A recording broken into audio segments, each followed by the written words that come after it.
तोते ने क्यों दिया था माता सीता को श्राप।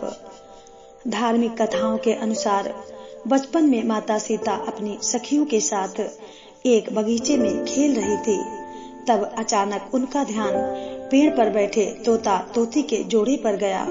ये जोड़ा माता सीता और प्रभु श्री राम को लेकर आपस में बातें कर रहे थे, जिसे माता सीता छुपकर सुनने लगी।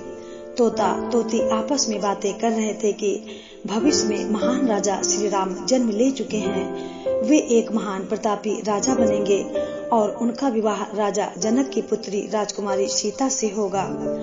तोते के जोड़े से अपने बारे में सुनकर माता सीता आश्चर्यचकित होकर उनके पास पहुंची और तोते के जोड़े से कहा कि जिस राजकुमारी सीता की आप दोनों बात कर रहे हैं, वे ही जनक पुत्री राजकुमारी सीता हैं। आप दोनों को मेरा भविष्य कैसे पता है?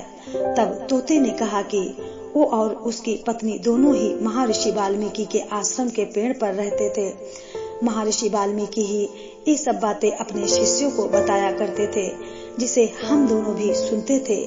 ये सब बातें हमें रटी हुई हैं। अपने भविष्य के बारे में और ज्यादा जानने की इच्छा से माता सीता ने तोते के जोड़े को अपने साथ महल में रखने की इच्छा जताई, जिसे तोते ने अस्वीकार कर दिया।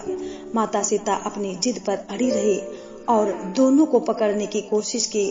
तब नर तोता तो उड़ गया, पर उसकी पत्नी मादा तोता सीता माता की पकड़ में आ गई।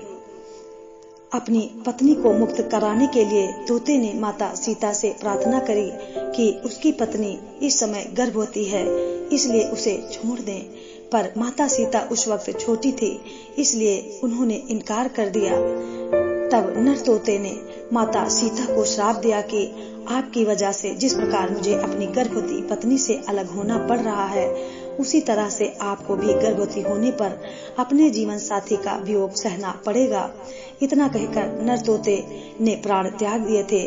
बताया जाता है तोते के श्राप की वजह से ही माता सीता को प्रभु श्री राम से अलग होना पड़ा था।